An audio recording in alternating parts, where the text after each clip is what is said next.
Good day mga kamaster, and for today's video is titignan ay magti-trade tayo sa Ethereum at USD GPY. So ngayon is titignan natin yung open trade natin sa ATH. So nag-limit order tayo guys sa ATH ngayong araw, September 21. So yan guys, titignan natin. So yung MetaTrader natin guys, so yan guys yung open trades natin sa USD GPY at may limit order din tayo sa Ethereum. So yan guys, yun yung limit order natin sa Ethereum. So hindi pa nakagat, hindi pa na-activate yung limit order natin sa Ethereum guys. Ayan guys, na stop loss tayo dito sa trade na to. So natalo tayo ng mga ilang price nito is I think 16, mga $16. So yan, wala pa, hindi pa na-activate yung limit order natin sa Ethereum guys. So I think aangat yan, test matitipi. So yan guys, yung limit order natin kay Ethereum. So pupunta na naman tayo kay USD GPY na trading pair. So yan guys, na-activate na yung trade natin kay USD GPY. So currently guys, negative tayo ng mga $7. Yan guys, nakita nyo sa gilid. So activate na yung trade natin guys. So 1:1 lang yung take profit and stop loss natin guys. So yan, 51 point something yung pips. So kung matalo tayo, okay lang kasi nakaset na yung take profit at stop loss natin. So hintayin lang natin maabot yung take profit natin guys, yung green. So yung bias natin is babagsak si USD GPY. So currently umaangat si USD GPY kaya pumunta siya sa pula, meaning nagre-red yung natin kita. So yan guys, ito yung trades natin, tingnan natin sa history. So i-customize natin guys to September 20.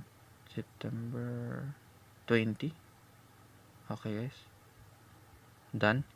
Then yan yung trades natin guys, may panalo pero natalo tayo sa Ethereum. So $7 negative. So currently na umangat na, naging $9, $8 guys yung negative natin. So hihintayin lang natin yung trades guys, hindi tayo worry. Pwede tayo mag-stop, magtignan yan para di ka ma-stress. Okay, good morning guys. Good day sa inyo lahat. So, ngayong araw na to is September 22, 2023. So, yung trade natin kahapon sa USD GPY is na take profit na guys. So, ito yung trade natin. So, nag-open tayo ng position is alas 6. So, na limit order yan guys. 6 AM na-activate yung natin, yung trade. Then, na-take profit siya sa 6:18. So, alas 6, 13, 14, 15, 16, 17, 18. So, 12 hours yung trade, guys. So, na-TP. So, ito yun. Tignan natin sa MetaTrader 4. And, tignan natin yung history natin, guys. At, i-custom period natin. So, September 21 kahapon.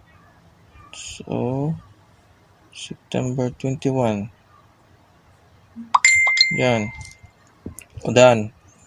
So, yan yung natin yan sa trade nito guys. So naka $34 tayo dito. Then sa ETH naman is natalo tayo, which is ito yon. Ito yung 34.93 sa USD GPY na trade. Ito yon guys.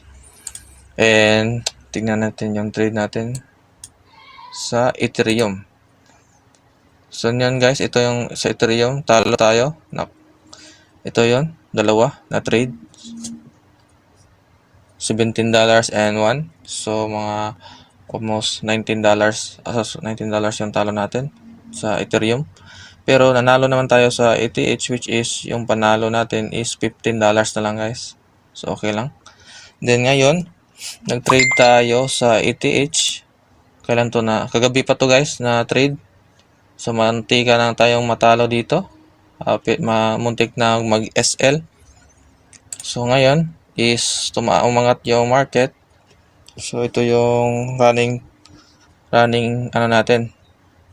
take profit, running profit and loss.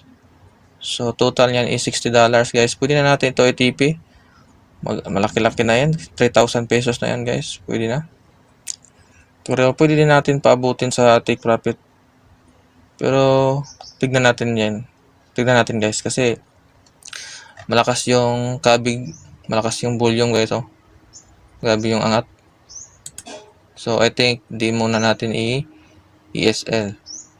SL with TP. Pwede dito lagay yung SL. Pero I think aangat pa to guys. Titignan lang natin magko-close yung candle na sa 5 minutes. Tignan natin sa 5 minutes if yung momentum niya is bumaba. So sa RSI natin is oversold na guys, na green na, meaning oversold na.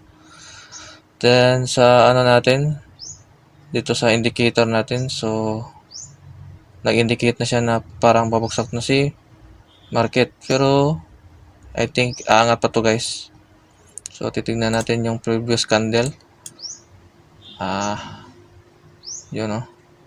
Sana aangat siya dito para mag-take profit. Pero pwede na ito TP. Pero maaga-aga pa kasi guys eh. Mas 11:47 pa sa umaga sa Pilipinas. Nga sa 4 hours. Pwede, TP ko na. Yan, bumagsak na. 57. So yan, itipin na natin guys. Kunin na natin yung profit. Profit is profit, kumbaga. So, okay na yan. Yan, kunin na natin to. 36. Yun. So, tignan natin yung trades natin, yung profit natin guys. Sa araw. Ngayon is today. So, yun guys. Kumita tayo ng $57. Yan, buti ka na maging 60. Kasi pabago-bago yan kasi. So, okay na. Profit is profit guys. So, 57.72 times magkano na yung dollars ngayon? 56. So, naka 3,000 tayo guys. Ngayong araw. So, pwede na tayo magpahinga at tapos na yung trade natin. So, wait na tayo sa next opportunity na makatrade. So, close na yan. So, nag-close tayo at a price of 148,113. 148,113.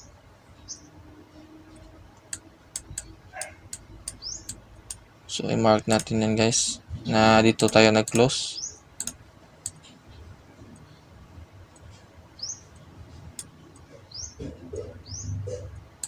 Sa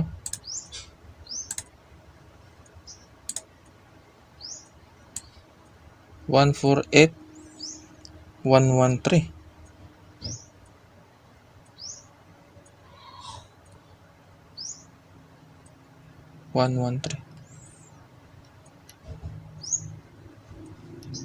Yan, sige, dyan na ang banda. 26 eh. Ito. So, dyan tayo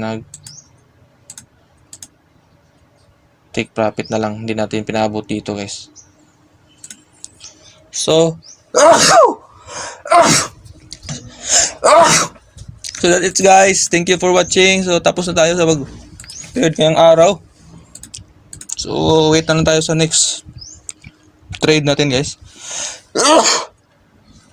Say bye. Thank you for watching guys.